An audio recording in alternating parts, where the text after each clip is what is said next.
We have 3 decades to cut our country's climate pollution to zero. And we finally got started for real.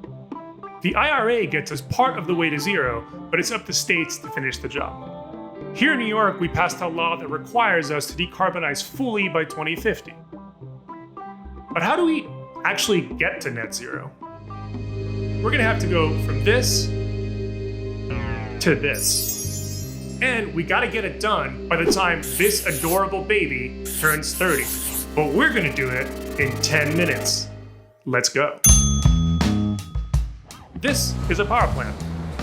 It burns fossil fuels to produce the power that we need to light our homes. So to cut this pollution, we gotta shut it down. And we gotta replace it with wind turbines and solar panels. And this is very important, we need to find good jobs for those workers. But it's not enough to do this once. There are 151 dirty power plants in New York State. So we need to swap all of them for wind and solar. I think my asthma just cleared up. Wow! So, how much climate pollution do you think we just cut? Take a guess. Oh wow, only 15% of the total. Wait, why so little? It's actually because we're winning. You might think that all the electricity in New York State comes from dirty power plants, but actually a ton of it comes from nuclear, hydro, wind, and solar. That's right. We've already cleaned up half of the electricity we use every single day. And by building all those solar and wind farms, we just cleaned up the rest. So, where's all the other pollution coming from then? Well, right now, almost every car and truck out there burns fossil fuels to get around.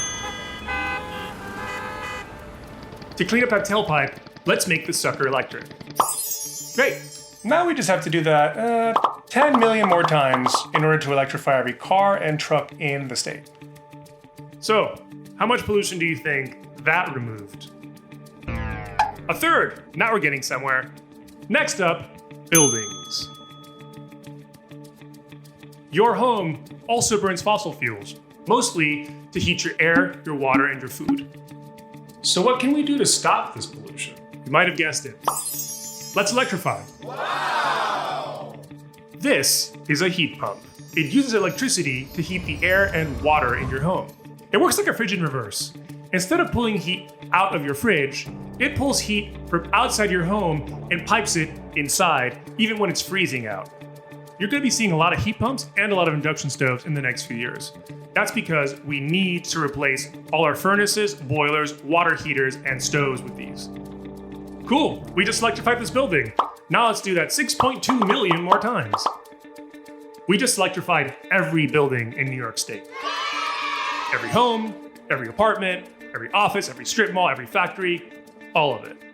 So how much pollution do you think that cut? Another 30%. Now we're cooking with gas. Electricity.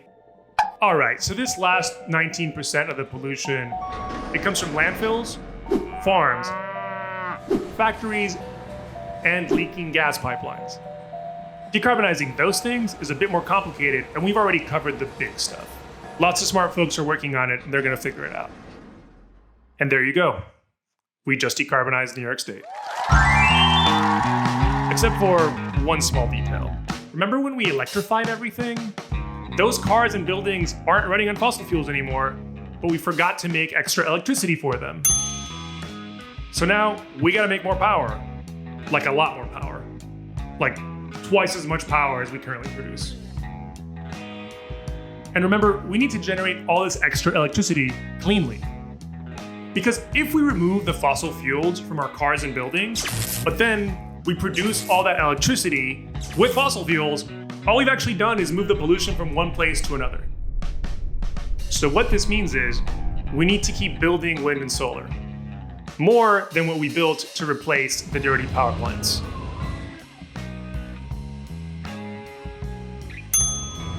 So, how many wind turbines are we actually talking about? We already have 1,200 of them spinning away across the state, mostly near the Great Lakes. In the next 2 decades, we'll need to build 2,000 more of them on land, and then another 2,000 in the ocean off the coast of Long Island, where the wind blows more. So now, let's look at solar panels. How many of those do we need? About 120 square miles. If that was one big panel, it would cover all of Manhattan and all of Brooklyn. Let's start by reusing land we've already built on. There's plenty of landfills, parking lots, and rooftops out there. Let's see what happens if we cover 1 in 5 of them with solar panels. That's pretty ambitious, but doable. And that gets us about 2/3 of the solar we need. All right, so where do we put the rest? We gotta start building solar farms. And unless we wanna cut down trees, they'll have to go on rural land because there's really nowhere else to put them at this point. They're actually building one in my town. It's gonna be about 150 football fields of solar panels, which might sound like a lot, but that's actually pretty medium-sized for a solar farm. So let's just build 300 more of these, and we have all the solar we need. And that's how we're gonna decarbonize New York. The key is clean electrification. You clean the electricity, and then you electrify everything. We've been taught to think of climate as a personal problem. It's up to you to shrink your carbon footprint. And yeah, you'll need to electrify your car and your home at some point. But the truth is, if we put this all on individuals, we'll never decarbonize New York in time. So it's not about shrinking your carbon footprint.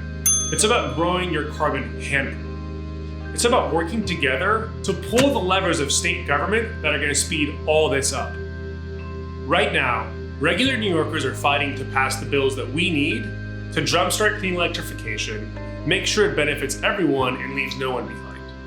They're called the All Electric Buildings Act and the Climate, Jobs, and Justice Package.